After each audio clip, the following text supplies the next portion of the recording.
Kami dari kelompok 10 akan mempresentasikan hasil diskusi kami dengan materi tentang akuntansi manajemen lingkungan. Saya atas nama Kartika Sarjaya Mokdat dengan NIM 2018-40-340. Saya atas nama Alfons Jugor Jaru dengan NIM 2018-440-255. Akuntansi manajemen lingkungan. Tujuan pembelajaran yang pertama, environmental accounting background. Yang kedua, akuntansi manajemen lingkungan. Yang ketiga, biaya lingkungan.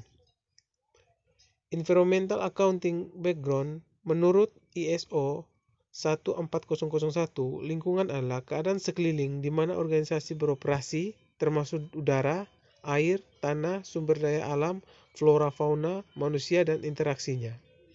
Lingkungan di Indonesia sering disebut lingkungan hidup. Menurut Undang-Undang Nomor 23 Tahun 1997 tentang pengelolaan lingkungan hidup, didefinisikan lingkungan hidup termasuk manusia dan perilakunya yang mempengaruhi kelangsungan peri kehidupan dan kesejahteraan manusia serta makhluk hidup lain. Dampak lingkungan adalah perubahan apapun pada lingkungan, baik yang merugikan maupun yang bermanfaat, yang keseluruhan atau sebagian disebabkan oleh lingkungan dan organisasi. Environmental accounting background. Organisasi dapat mempengaruhi dampak lingkungan. Yang pertama, pencegahan pencemaran. Menggunakan proses, praktek, teknik, bahan, produk, jasa, atau energi untuk menghindari, mengurangi, atau mengendalikan pembentukan emisi atau buang pencemaran atau limbah apapun. Akuntansi manajemen lingkungan.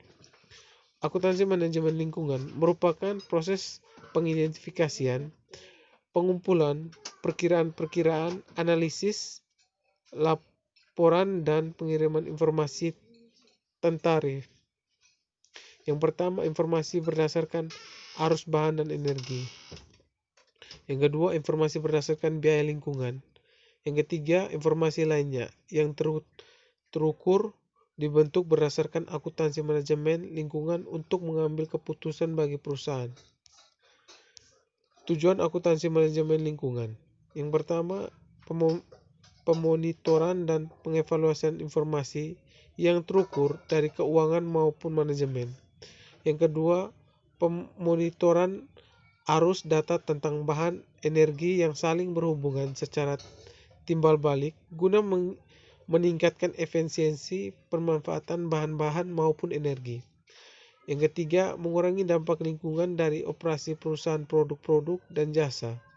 Yang keempat, mengurangi risiko lingkungan. Jenis informasi akuntansi manajemen lingkungan. 1. Informasi fisik. Terdiri dari 1. Data yang akurat pada jumlah dan tujuan dari seluruh energi, air, dan material yang digunakan untuk mendukung aktivitas. 2. Kebutuhan untuk mengetahui yang aman dan berapa banyak energi, air, dan materi yang dibawa masuk, yang menjadi produk fisik dan menjadi limbah dan emisi.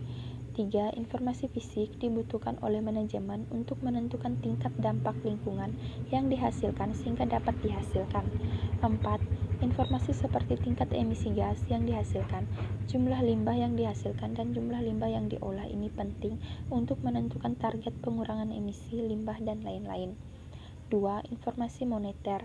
Informasi biaya yang berhubungan dengan input dan output yang dikeluarkan oleh perusahaan untuk meminimalkan dampak lingkungan. Yang berikut biaya lingkungan. Biaya lingkungan berhubungan dengan biaya produk, proses sistem, atau fasilitas penting untuk pengembalian keputusan manajemen yang lebih baik. Tujuan perolehan biaya adalah 1. Mengurangi biaya-biaya lingkungan. 2. Meningkatkan pendapatan dan memperbaiki kinerja lingkungan dengan memberi perhatian pada situasi sekarang, masa yang akan datang, dan biaya-biaya manajemen yang potensial. Biaya lingkungan. Biaya lingkungan adalah biaya-biaya yang terjadi karena adanya kualitas lingkungan yang buruk atau karena kualitas lingkungan yang buruk mungkin terjadi. Maka biaya lingkungan yang berhubungan dengan kreasi, deteksi, perbaikan, pencegahan, dan degradasi lingkungan. Biaya-biaya lingkungan adalah pemakaian sumber daya disebabkan atau usaha-usaha untuk 1. Mencegah atau mengurangi bahan sisa dan populasi. 2. Mematuhi regulasi lingkungan dan kebijakan perusahaan. 3. Kegagalan memenuhi regulasi dan kebijakan lingkungan. Yang terakhir, kategori biaya lingkungan. 1. Biaya pencegahan. Biaya untuk aktivitas yang dilakukan untuk mencegah diproduksinya limbah dan atau sampah yang menyebabkan kerusakan lingkungan.